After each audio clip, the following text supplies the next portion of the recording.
इस वीडियो के अंदर हम कंपैरिजन करने वाले हैं कॉल ऑप्शन का फ्यूचर के साथ में।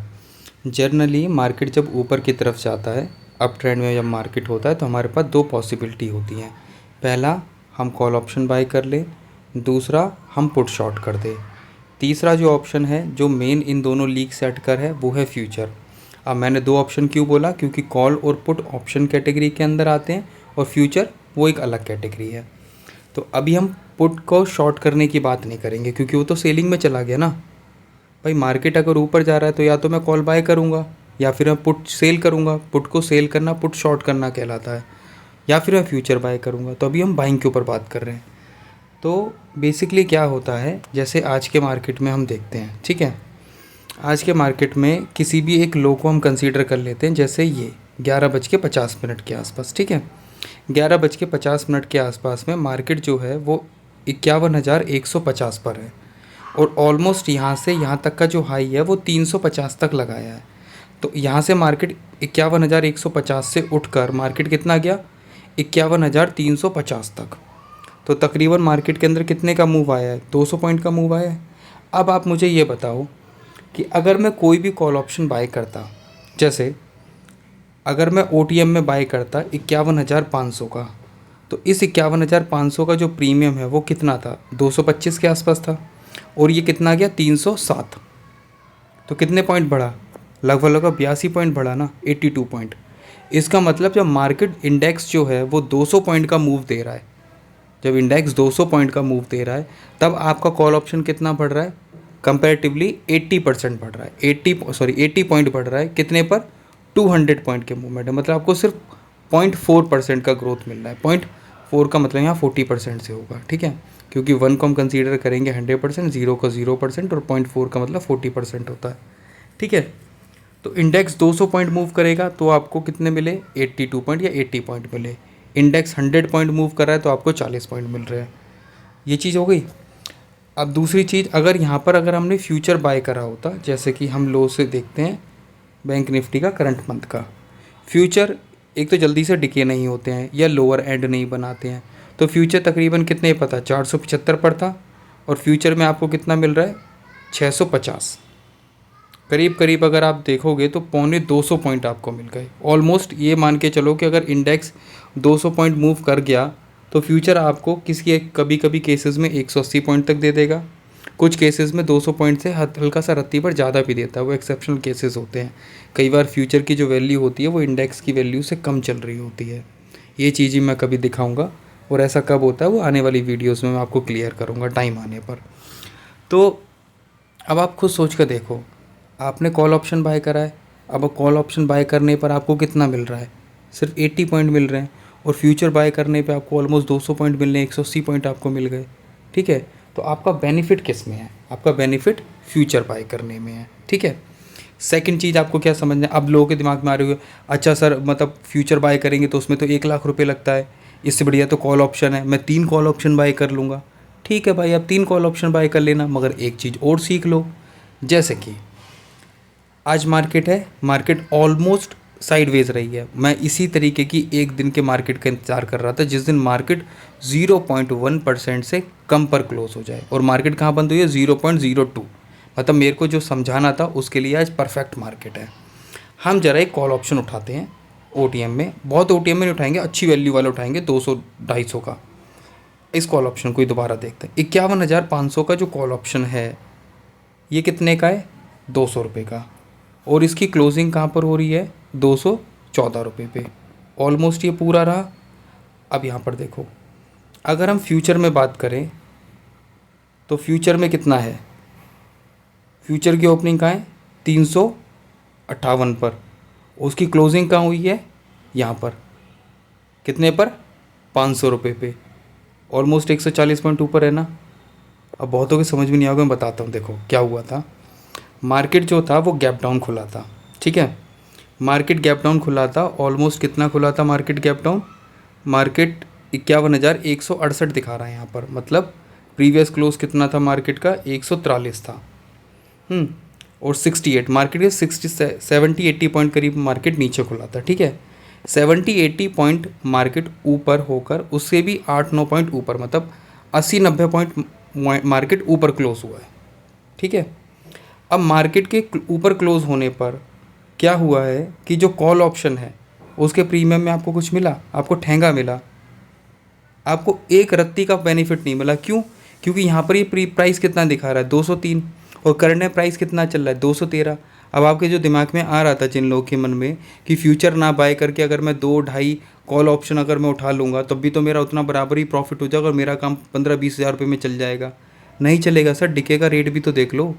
मार्केट 70-80 पॉइंट 100 पॉइंट ऊपर भी क्लोज होगी, उसके बाद भी अगर आप पोजिशनल ट्रेड में अगर बाय कर रहे हो तो आपका जो प्रीमियम है, प्रीमियम के अंदर जितना इंक्रीजमेंट आएगा, कहने का मतलब कोई कॉल ऑप्शन 200 रुपये का है, मार्केट 100 पॉइंट ऊपर जा रहा है, तो हम तो ये उम्मीद करेंगे भाई 100 पॉइंट पे 40 पॉइंट तो बढ़ना चाहिए हमारा।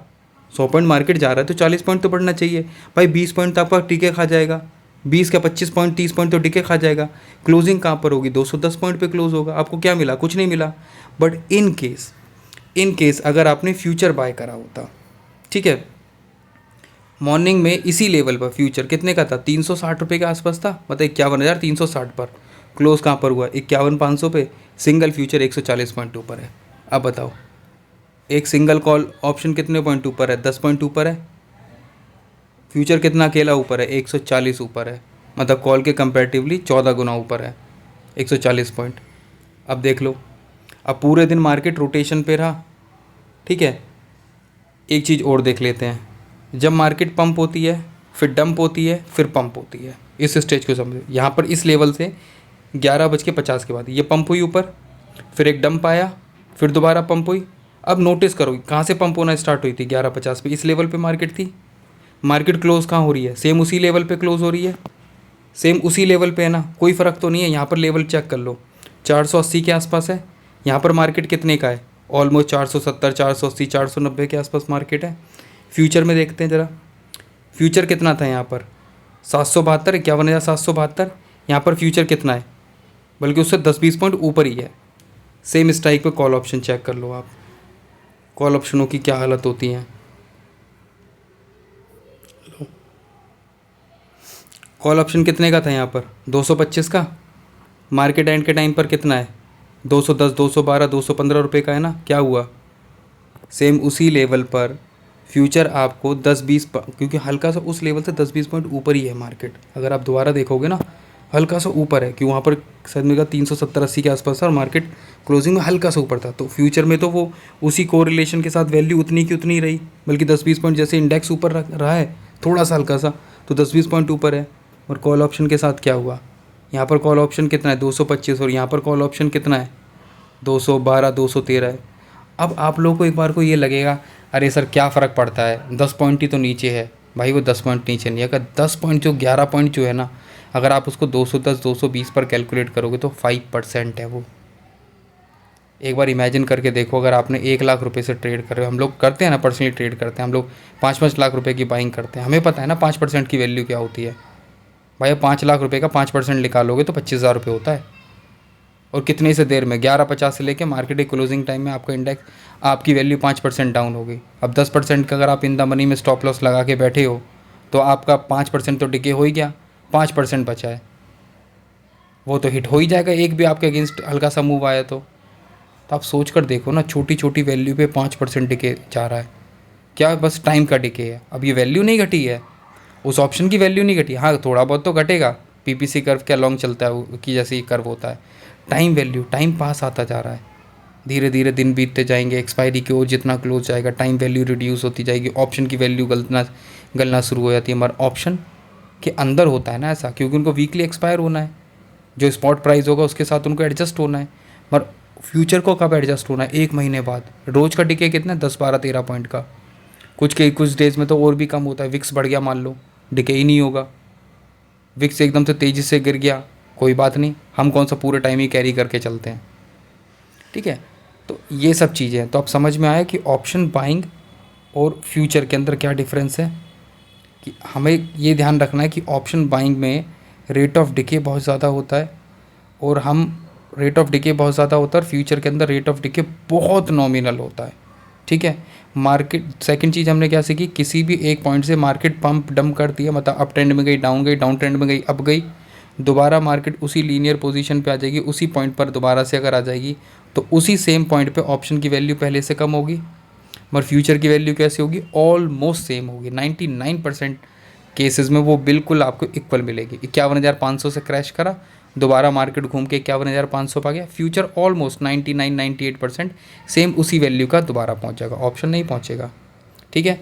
तीसरी चीज़ हमने क्या देखी कि मार्केट में अगर इन आपके फेवर में मूवमेंट आता है 200 पॉइंट का, 300 पॉइंट का, 400 पॉइंट का, तो फ्यूचर ऑलमोस्ट उसका 90% आपको दे देगा। 300 पॉइंट का मूवमेंट आया तो आप ये मान के चलो कि आपको 250, 270, 280 पॉइंट का मूवमेंट आपको मिल जाएगा, अगर आपने उस पूरे 300 पॉइंट तक आपने होल्ड करा। तो मैं कर लेता हूँ 300-400 पॉइंट के मैंने कैप्चर करे, मैं करके दिखा दूंगा। अच्छा ये चीज़ भी रह गई ना, चलो मैं आपको एक मूवमेंट ही कैप्चर करके दिखाता हूँ फ्यूचर में 300-400 पॉइंट का, तब यकीन हो जाएगा। ठीक है।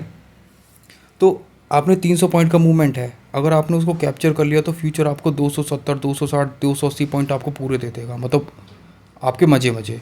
और ऑप्शन के अंदर क्या होगा, आपने 200 पॉइंट का आपने ऑप्शन ले रखा है, वो ऑलरेडी स्पॉट प्राइस से स्ट्राइक प्राइस जो चल रहा है उससे तो काफ़ी दूर है। पहले तो उसकी वैल्यू बढ़ेगी, फिर वो उसके ऊपर कितना बढ़ जाएगा, वो ज़्यादा ज़्यादा क्या होगा, वो 200 की चीज़ 300 की हो जाएगी। 300 पॉइंट का मूवमेंट कोई ज़्यादा तो होता नहीं है, वो 200 की चीज़ क्या हो जाएगी, 300 रुपये की हो जाएगी। आपको क्या मिला, 100 पॉइंट। रिस्क दुनिया भर का, टिके का भी रिस्क लो और तो स्टॉप लॉस का भी रिस्क लो, आप उसको होल्ड भी नहीं कर सकते, सारे रिस्क होंगे। और फ्यूचर के अंदर ये सब चीज़ें नहीं होंगी। ठीक है। अब अगली वीडियोस के अंदर मैं आपको बताऊंगा कि फ्यूचर में चार्जेस कितने लगते हैं, फ्यूचर में मार्जिन कितना होता है, और जब मैं ये सब चीज़ें सिखा दूंगा उसके बाद मैं आपको सिखाऊंगा फ्यूचर में सेलिंग कैसे करते हैं। ठीक है। और सेलिंग में जिनको डर लगता है फ्यूचर शॉर्ट करने में, बाय करने में तो नहीं लगेगा आपको, बायर हो आप लोग, तो सेल करने में डर लगेगा ना, तो मैं उसको हैज करना भी सिखाऊंगा, ताकि आप आराम से फ्यूचर के अंदर हैज करके अपनी पोजीशंस को बना सको। मैंने अपनी वाइफ को भी सिखाया है। ठीक है। तो मैं बताता हूँ आपको, चलो मैं बाद में बताऊँगा आपको। ठीक है। वीडियो बहुत लेंथी हो गया, आराम से सुनना बैठ के। Thank you.